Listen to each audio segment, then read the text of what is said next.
ചേട്ടാ, ചേട്ടൻ മാധ്യമരംഗത്ത് കുറച്ചധികം വർഷങ്ങളായല്ലേ? തീർച്ചയായിട്ടും ഒരുപാട് വർഷമൊന്നുമില്ല, കുറച്ച് വർഷമായിട്ടുണ്ട്. അത് തിരുവനന്തപുരം ഭാഷയിലാണ് ഇങ്ങനെ വന്നുപോയത്. കുറച്ച് വർഷമായി ഉണ്ട് എന്ന ഭാഷ. ഇപ്പൊ ഈ തിരുവനന്തപുരത്തായിരുന്നപ്പോഴത്തെ നമ്മുടെ ഇപ്പോഴത്തെ ഗതാഗത വകുപ്പ് മന്ത്രി ഗണേഷ് കുമാറിന്റെ കുറെ കഥകൾ ചേട്ടന് പ്രേക്ഷകരുമായി പങ്കുവയ്ക്കാനുണ്ട് എന്ന് ഞാൻ ഒരു സംഭാഷണത്തിൽ വെച്ച് കേട്ടു. ഗണേഷ് കുമാർ കഥകൾ, ഇപ്പോൾ ഗണേഷ് കുമാറിന്റെ കഥകൾ ഒരുപാട് ഇങ്ങനെ പാറിപ്പറന്ന് നടക്കുകയാണ്. അപ്പം അവർക്കറിയാത്ത ഗണേഷ് കുമാർ കഥകൾ എന്തെങ്കിലും ഉണ്ടെന്നുണ്ടെങ്കിൽ പ്രേക്ഷകരുമായിട്ട് പങ്കുവയ്ക്കാൻ പറ്റിയ സമയം തന്നെയാണ്.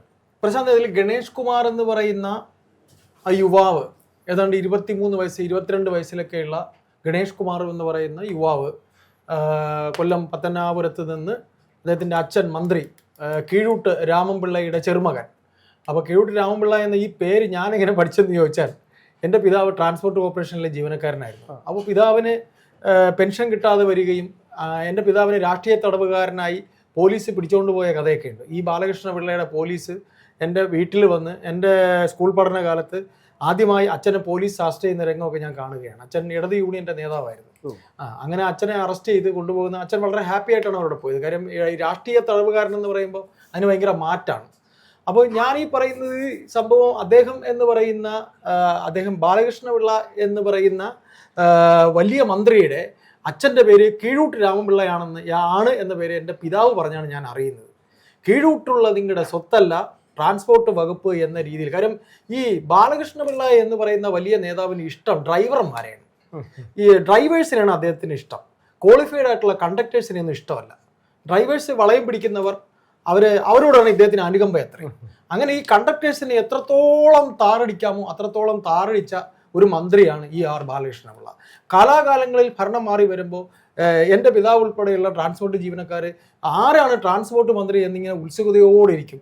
ഇദ്ദേഹമാണ് ആകുന്നുണ്ടെങ്കിൽ തലയിൽ കൈവയ്ക്കും. ദൈവമേ, തീർന്ന് ഇവരുടെ കാര്യം ഇവരുടെ ഡൈസ് ലോൺ കൊടുക്കില്ല, ഇവരുടെ DA കൊടുക്കില്ല, ഇവർക്കുള്ള മറ്റ് ബെത്തകൾ കൊടുക്കില്ല. എന്താണ് അദ്ദേഹത്തിന് ഡ്രൈവേഴ്സിനോട് അദ്ദേഹത്തിന് ഡ്രൈവിംഗ് ഭയങ്കര ക്രൈസ് ഉള്ള മകനും ഡ്രൈവിംഗ് ക്രൈസ് ഉണ്ട്.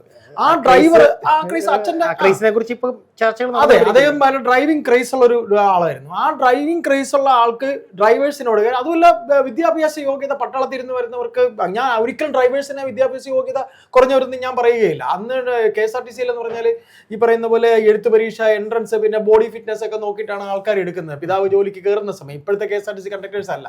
അപ്പൊ നമ്മൾ കഥ പറഞ്ഞു വരുന്നത് ഈ കഥയല്ല. അത് അങ്ങനെയുള്ളൊരു കഥ അദ്ദേഹത്തിന്റെ അച്ഛനുണ്ട്. കീഴൂട്ട് രാമൻപിള്ള എന്ന് പറയുന്ന വലിയ നേതാവിന്റെ ചെറുമകനാണ് ഇദ്ദേഹം, നമ്മുടെ ബഹുമാനപ്പെട്ട ഗണേഷ് കുമാർ. ഗണേഷ് കുമാർ എങ്ങനെയാണ് സിനിമയിലേക്ക് വന്നതെന്നുള്ള കഥ കൂടെ നമുക്ക് പറയാം. ഗണേഷ് കുമാറിന്റെ സിനിമാമോഹവുമായി അദ്ദേഹം ഇങ്ങനെ നടക്കുമ്പോൾ മലയാളത്തിലെ മധ്യവർത്തി സിനിമകളുടെ സംവിധായകൻ KG ജോർജ്, മധ്യവർത്തി സിനിമകൾ എന്ന് പറഞ്ഞാൽ പറയാം, പ്രശാന്തിന് അറിയാം, സമാന്തര സിനിമകൾ, മധ്യവർത്തി സിനിമകൾ, ആർട്ട് സിനിമകൾ. ഇന്ന് അങ്ങനെയൊന്നുമില്ല. മധ്യവർത്തി സിനിമയും സമാന്തര സിനിമകൾ അങ്ങനെയൊന്നുമില്ല. അപ്പൊ മധ്യവർത്തി സിനിമകളുടെ സംവിധായകനായ KG ജോർജ് ബഹുമാനപ്പെട്ട നടൻ സുകുമാരൻ ഒരു പടം നിർമ്മിക്കുന്നു. അദ്ദേഹമാണ് ഈ ഇരകൾ എന്ന് പറയുന്ന സിനിമ സംവിധാനം ചെയ്യുന്നത്. ഈ ഇരകൾ എന്ന് പറയുന്ന സിനിമയിലെ കാശ് അങ്ങോട്ട്, ഈ നിർമ്മാണത്തിന് ബഹുമാനപ്പെട്ട നടൻ സുകുമാരന്, പൃഥ്വിരാജിന്റെ അച്ഛൻ സുകുമാരന് കാശ് അങ്ങോട്ട് കീഴൂട്ട് കുടുംബത്തിൽ നിന്ന് കൊടുത്താണ് ഗണേഷ് കുമാർ അഭിനയത്തിലേക്ക് വരുന്നത് എന്നാണ് ഞാൻ കേട്ടിട്ടുള്ളത്. അതില് ഇരകൾ എന്ന് പറയുന്ന സിനിമയുടെ ഇതിവൃത്തം എന്ന് പറഞ്ഞാൽ അതിലൊരു ചെറുപ്പക്കാരൻ വളരെ ഒരു സൈക്കിക് പ്രോബ്ലം, അത് വല്ലാത്തൊരു സൈക്കിക് പ്രോബ്ലം ഉള്ള ഒരു ചെറുപ്പക്കാരൻ്റെ കഥാപാത്രമാണ്.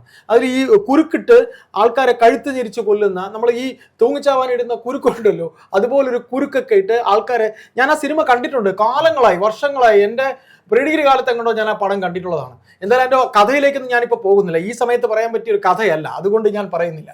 ഏതായാലും അങ്ങനെയുള്ള ഒരു സൈക്കാട്രി പ്രോബ്ലം ഉള്ള ഒരു വലിയ കുടുംബത്തിലെ ഏറ്റവും അറ്റത്തുള്ള ഒരു ചെറുപ്പക്കാരന്, അങ്ങനെ അദ്ദേഹം ആ കുടുംബത്തിലെ എല്ലാവരെയും, അത് പറഞ്ഞാൽ ഒരു വല്ലാത്ത സിനിമ, കണ്ടാൽ വട്ടുപിടിക്കും, അങ്ങനത്തെ ഒരു പടമാണ്.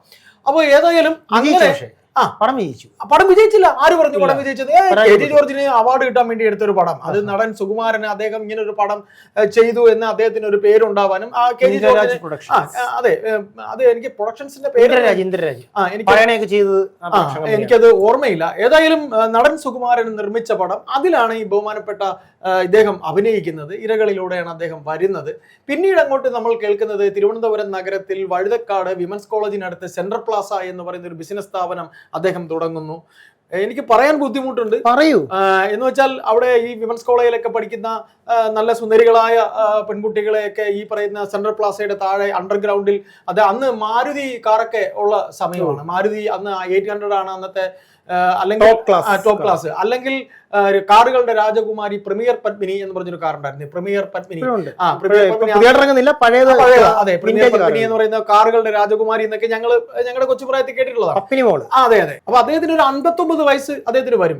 അപ്പൊ ഏതായാലും അദ്ദേഹം ഈ സെൻട്രൽ പ്ലാസയുടെ താഴെ കാറിൽ നല്ല വിമൻസ് കോളേജിലെ നല്ല കാണാൻ സുന്ദരികളായ പെൺകുട്ടികളെ അവിടെ കൊണ്ടുവന്ന് അദ്ദേഹത്തിന്റെ ഇംഗിതം സാധിച്ചു പോകാറുണ്ട് എന്ന് കേട്ടിട്ടുണ്ട്. കാര്യം നമ്മൾ ചെറുപ്പകാലത്ത് ഇങ്ങനെയുള്ള ഒരാളുണ്ട്, അവൻ മിടുക്ക്, പുരുഷന്മാരുടെ മിടുക്ക് കാണിക്കുന്നത് ഇങ്ങനെയൊക്കെയാണല്ലോ. കുട്ടികളെ കുശുമ്പ്, ഞങ്ങള് സുഹൃത്തുക്കൾ സംസാരിക്കുമ്പോൾ അത്യാവശ്യം കുശുമ്പൊക്കെ എനിക്കുണ്ടായിരുന്നു, സത്യമാണ്. കാര്യം എന്ന് വെച്ചാൽ അദ്ദേഹം ഈ പറയുന്ന രീതിയിൽ ഭയങ്കര പ്രഗത്ഭനാകുമ്പോ നമ്മളൊക്കെ വെറും മറ്റേ വാഴകളായിട്ട് നടക്കുക. നമ്മള് കൊതിയോടെ നോക്കിയ ഒരു പെൺകുട്ടി ആയിരിക്കും. അല്ല, അവർക്ക് അവരുടെ ആ കാലഘട്ടത്തിലുള്ള സ്ത്രീകൾ എന്ന് പറഞ്ഞാൽ അവരൊക്കെ എന്നെക്കാളൊക്കെ മൂത്ത ആൾക്കാർ തന്നെയാണ്. അവരൊക്കെ ഈ പറയുന്ന പോലെ വിമൻസ് കോളേജിലൊക്കെ പഠിച്ചെന്ന് പറഞ്ഞാൽ എന്നെക്കാൾ എന്തുകൊണ്ട് ഒരു 5 വയസ്സൊക്കെ മൂത്ത സ്ത്രീകൾ, 6 വയസ്സ് മൂത്ത സ്ത്രീകളൊക്കെ ആയിരിക്കാം. ഏതായാലും അത്തരത്തിൽ ഒരു നിറം പിടിപ്പിച്ച കഥകൾ, പിന്നെ കോളേജിൽ പഠിപ്പിച്ച ടീച്ചേഴ്സ്, ഇങ്ങനെ അദ്ദേഹത്തിന് അന്നേ തന്നെ ഈ കലയിൽ ഒരു ഭയങ്കരമായ അഗ്രഗണ്യനായിരുന്നു. ടീച്ചർമാരെ വരെ അങ്ങനെയുള്ള ആ കലയിൽ അദ്ദേഹം അഗ്രഗണ്യനായിരുന്നു എന്ന് വരെ കേട്ടിട്ടുണ്ട്. അഗ്രഗണ്യനായ ഗണേഷ് കുമാർ സിനിമയിൽ ഈ അഗ്രഗണ്യ പണി ചെയ്യാൻ വേണ്ടിയിട്ടാണ് സിനിമയിലേക്ക് പോയതെന്നും, സിനിമ അദ്ദേഹത്തിന് അതായിരുന്നു, അദ്ദേഹത്തിന് കാശ് പോലും കൊടുക്കണ്ട, അദ്ദേഹത്തിന് ഇങ്ങനെയുള്ള അഗ്രഗണ്യ ആ പണികൾ ചെയ്യാനായിട്ട് അദ്ദേഹത്തിന് കിട്ടിയാൽ മാത്രം മതി, അങ്ങനെ പോയൊരു നടൻ എന്നാണ് ഗണേഷ് കുമാറിന്. ഗണേഷ് കുമാറിന്റെ അഭിനയ തികവ് ഏത് സിനിമയിലാണ് കണ്ടിട്ടുള്ളത് എന്ന് ചോദിച്ചാൽ എനിക്ക് ആകെ പറയാനുള്ളത് മണിച്ചിത്രത്താഴ് എന്ന സിനിമയിൽ ആ ഒരു ഇന്റർവെല്ലിന് മുമ്പുള്ള ഇന്നസെന്റുമായിട്ട് ദാസപ്പൻ, ആ ഒരു അഭിനയം മാത്രമാണ് എനിക്കൊരു അദ്ദേഹം ഒരു നടൻ എന്ന രീതിയിൽ തോന്നിയത്. എന്താ പ്രശാന്തിന് അങ്ങനെ വേറെ ഏതെങ്കിലും സിനിമ അദ്ദേഹത്തിന്റെ അഭിനയം? ഗഗനചാരിയൊക്കെ വളരെ നല്ല അഭിനയമായിരുന്നു. അതെന്തായാലും വയസ്സിപ്പോ ഇത്രയൊക്കെ ആയില്ലേ, ഇത്രയും നാൾ ക്യാമറയുടെ മുമ്പിൽ നിന്നതല്ലേ.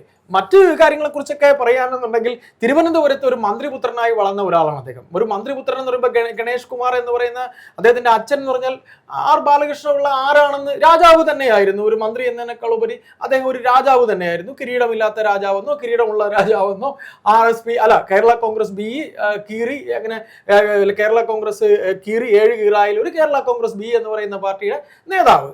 അപ്പോൾ തിരുവനന്തപുരം ജില്ലയിൽ അദ്ദേഹം മതിച്ചതിന് കണക്കില്ല എന്നുള്ളതാണ് നമുക്കൊക്കെ അറിയാമല്ലോ. ഈ സെൻട്രൽ പ്ലാസ എന്ന് പറയുന്നത് അദ്ദേഹത്തിന്റെ ബിസിനസ് സ്ഥാപനമാണ്. ഇന്നും സെൻട്രൽ പ്ലാസ വഴുതക്കാടുണ്ട്, അദ്ദേഹത്തിന്റെ ബിസിനസ് സ്ഥാപനം തന്നെയാണ്. പിന്നെ ഈ പറയുന്ന പോലെ നടൻ രാജു മോഹൻലാലുമായിട്ടൊക്കെ തന്നെ അദ്ദേഹത്തിന് വളരെ അടുത്ത ചങ്ങാത്തമുണ്ട്. ആ ചങ്ങാത്തങ്ങളൊക്കെ തന്നെ അവർക്ക് ഒരു സിനിമാ നടൻ എന്ന് പറയുമ്പോൾ ഇത്തരം വെടിക്കഥകളുടെ ഒരു പൂരമായിരിക്കുമല്ലോ. ഒരു വെടിക്കഥകൾ, ഒരു നടൻ, ഒരു സിനിമ, നമ്മൾ പറയുമല്ലോ, അവനൊരു സിനിമാക്കാരൻ എന്ന് പറയുമ്പോൾ അതാണ് എന്നൊരു മേലെങ്കിൽ അതിൽ അദ്ദേഹത്തിന് ഒരു പുച്ഛമില്ലതാനും. അപ്പോൾ തിരുവനന്തപുരത്തുകാരായി നമുക്കറിയാവുന്നത് ഗണേഷ് കുമാർ എന്ന് പറയുന്ന മന്ത്രി, അല്ലെങ്കിൽ ഗണേഷ് കുമാർ എന്ന രാഷ്ട്രീയക്കാരനേക്കാൾ അദ്ദേഹത്തിന്റെ അബദ്ധ സഞ്ചാര കഥകളാണ്. ഇത് ഏതാനും ഞാൻ അറിയുന്ന കാര്യം, ഇതിൽ ഞാൻ ഗവേഷണത്തിന് പോയിട്ടില്ല.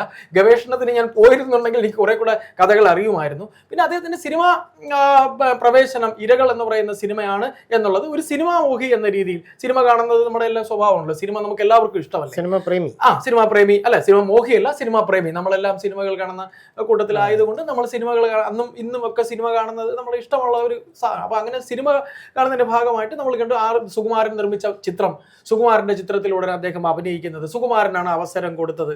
അപ്പൊ അദ്ദേഹം തന്നെ ഇന്റർവ്യൂവിൽ പറഞ്ഞിട്ടുണ്ട്, സുകുമാരൻ ചേട്ടനാണ് എനിക്ക് അവസരം തന്നത്. മല്ലിക ചേച്ചിയുടെ അടുത്തും വലത്തും ഇടത്തും ഇരുന്നത് ഈ 2 കുട്ടികളെയും എനിക്ക് ഓർമ്മയുണ്ടെന്നൊക്കെ. രാധികയാണ് ആ സിനിമയിലെ നായികയായിരുന്നു. അംബികയുടെ അനുജത്തി രാധികയായിരുന്നു. പിന്നീട് അങ്ങോട്ട് രാധ അവരുണ്ട്. അവർ തമിഴ്നാട്ടിലെ ഏതോ ഒരു വലിയ നടന്റെ ഭാര്യയാണ്. ഏതായാലും നടന്റെയോ നിർമ്മാതാവിന്റെയോ പ്രൊഡ്യൂസർ. ഏതായാലും ഗണേഷ് കുമാർ എന്ന് പറയുന്ന ഒരു മന്ത്രി, LDFന്റെ ബഹുമാനപ്പെട്ട മുഖ്യമന്ത്രി പിണറായി വിജയന്റെ മന്ത്രിസഭയിലെ വൈബ്രന്റായ മന്ത്രി, എന്തിനും ഏതിനും ചുട്ട മറുപടി അല്ലെ, എന്തിനും ഏതിനും അദ്ദേഹത്തിന്. ഇപ്പൊ അദ്ദേഹം പറഞ്ഞ പ്രണയം എന്ന് പറയുന്നത് ഏത് പ്രായത്തിലും ഉള്ളതാണ്, പ്രണയിക്കാം, അതിനും അദ്ദേഹത്തിന് മറുപടിയുണ്ട്. അദ്ദേഹം പ്രണയിക്കുകയായിരുന്നു വീട്ടിൽ, അപ്പോഴേക്കാണ് ഭാര്യ വന്നത്, പ്രണയത്തിന് ഭംഗം ഉണ്ടായി എന്നാണ് പറഞ്ഞത്. ഏതായാലും വീട്ടിലെ പ്രണയം കൈയോടെ പിടിച്ചു. അദ്ദേഹം എപ്പോഴും മെഴുകി വാരാൻ അല്ലെങ്കിൽ ഉത്തരം കണ്ടെത്താൻ മിടുക്കനായ ഒരു രാഷ്ട്രീയക്കാരനാണ്. മെയ് വഴക്കമുണ്ട്, നാവിന് ലൈസൻസ് ഇല്ലാത്ത ഒരാളാണ്. അപ്പൊ നമുക്ക് പ്രണയം 2 തരമുണ്ട് കേട്ടോ. മാംസനിബദ്ധമല്ലാത്ത പ്രണയവും പ്രശാന്ത് അതൊന്നും പറയരുത്. അല്ല, പ്രണയവും പ്രശാന്ത് ഈ വർത്തമാന കാലം എന്ന് പറയുന്നതിൽ ഒരിക്കലും കാൽപ്പനികതയ്ക്ക് കാലമില്ല. കാൽപ്പനികത എന്നേ പോയി. അതുകൊണ്ട് നിങ്ങൾ അതിനെ കുറിച്ചൊന്നും പറയരുത്. അദ്ദേഹം പ്രണയിക്കുകയാണ്. ഞാനൊക്കെ കാൽപ്പനികതയിൽ പ്രണയിക്കുന്ന ആൾക്കാരാണ് കേട്ടോ. ആയിക്കോട്ടെ, കാൽപ്പനികതയിൽ പ്രണയിക്കുകയായിരുന്നാലും അല്ലാത്ത പ്രണയത്തിലായിരുന്നാലും അപ്പൊ അദ്ദേഹം ഇപ്പൊ പറഞ്ഞു കഴിഞ്ഞു, ഞാൻ പ്രണയത്തിലാണ്, ഞാൻ ഇപ്പോഴും പ്രണയത്തിലാണ്, പ്രണയം എന്റെ കൂടെ ഉണ്ട്, അങ്ങനെ പ്രണയിക്കുന്നതിൽ എന്താ തെറ്റ്? അപ്പൊ ഉത്തരം, അദ്ദേഹം പ്രണയത്തിലാണ്, ഗണേശൻ പ്രണയത്തിലാണ്.